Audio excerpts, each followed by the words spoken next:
Hasbro's Beyblade X line continues to deliver a high-quality, competitive experience that's one-to-one with Takara Tomy. But it feels like it's been a while since we've gotten anything new. It's been almost 2 months since I unboxed the first bit of Wave 3 in Buster Dran, and that bay still hasn't gotten a wide release. Well, today I'm here with another part of Wave 3 with the Beat Tyranno and Knife Shinobi double pack. The release for this was weird, as you'd expect. Once again, I first heard of these new Wave 3 sightings on the Beyblade Reddit, and lucky for me, a local community member here in Texas also found these double packs at Target. And just a few days later, I got them as well. Hasbro continues to have weird early releases in random areas months before the official release. Back to the double pack. Like I said, we have the jumping attack type Beat Tyranno and Knife Shinobi. Again, yeah, this is not the first time we've had Knife Shinobi release in a double pack, but at least this one is different, right? On the front of the box, we see the two bays with most of the focus on Shinobi, it seems. On the back, we see all the parts and their connected stats. One of those parts being the first gimmicky bit in the entire Hasbro game with the jumping Quake tip. This video is about Hasbro's Beat Tyranno, but if you guys want to pick up the latest Takara Tomy releases, go and check out sponsor of the channel Mall of Toys. They have the latest releases like Impact Drake and Ghost Circle up for pre-order right now. And of course, they have a bunch of other X bays up for sale. So go and check them out, link in the description down below, and make sure to use code ilinnuc to get 5% off of your purchase. Diving straight into the box, there are no launchers, so the first bay we're going to look at is Knife Shinobi. For the bit, we have HN or High Needle. This is a bright blue variant to Needle, and I just don't use it. It has a good fan base out there, and my combos focus on attack more than anything, but still a valid part for the Needle fans out there. For the ratchet, we have a Sun-Kissed 480.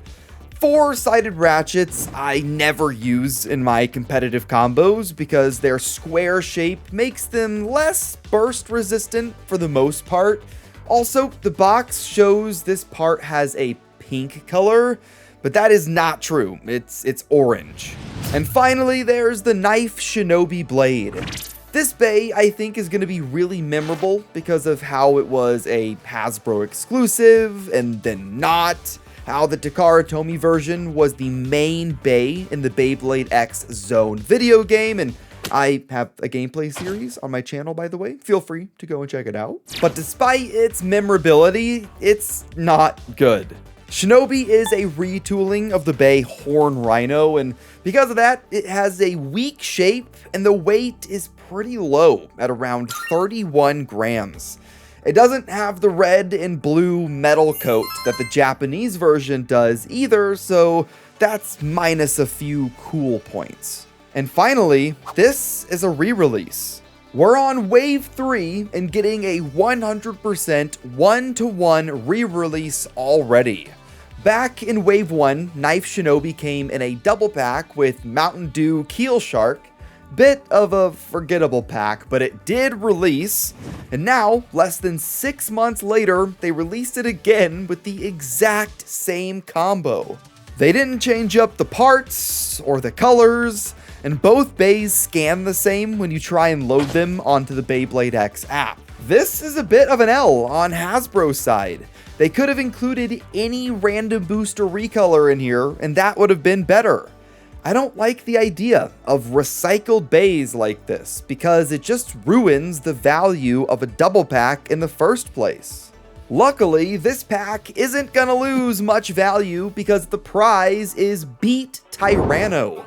This spiky attack type was originally released in April of 2024 as a random booster prize from Takara Tomy, and immediately set the world on fire. TyrannoBeat to this day has major competitive usage due to its shape and weight, and is a fan favorite in the sport.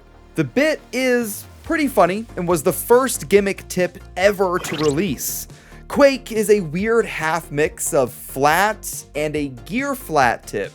And because of that asymmetrical shape, it's able to jump around with mixed results. Sometimes the jump is wild, sometimes there's no jump at all, but every time you know your bay is just going to fly around the stadium.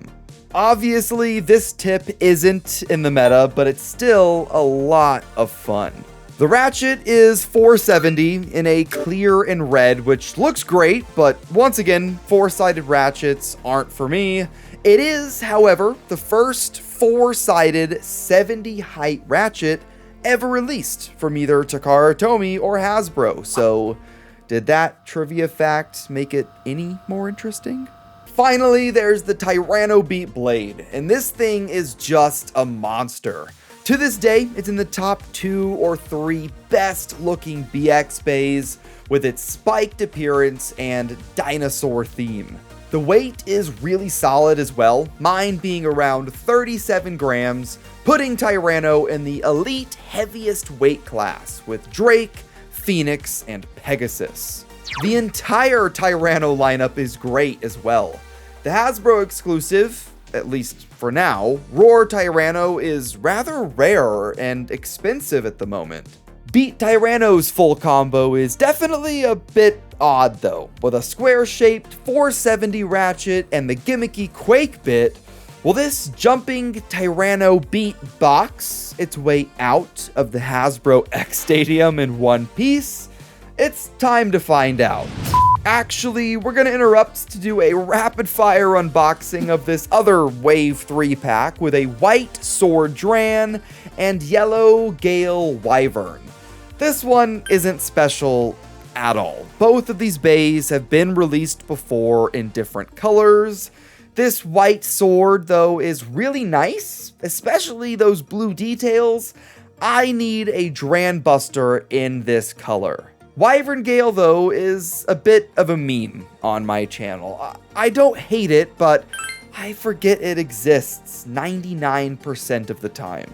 But yeah, that's the other Wave 3 double pack for this video. Let's go to the battles now. Oh, huge contact. Huge contact. I honestly thought Beat was the one that burst there, but it wasn't. There is a burst finish pretty much immediately. Let it rip. Oh, dude. Okay, dude. Shinobi is getting trashed right now. Oh, can it come back? No. And Beat is not. It actually. Look at that. So close to, okay, it got lucky. Shinobi got lucky there. Oh, huge speed. Slide jumps. Oh, man. Okay, Shinobi got lucky there again, I think. Also, if you guys want to be able to launch 2 bays at the same time, make sure to check out the launcher link by Noozle3D. I'll have a link in the description down below, and make sure to use code NUC to save some money. Oh! Up against Wyvern Gale or Gale Wyvern. Huge contact. The stamina barely pulling through on Beat Tyranno, but that was close. Oh, what? What? How did Beat burst? It just fell apart. What? Okay. All right. Crazy. Oh, impact. What?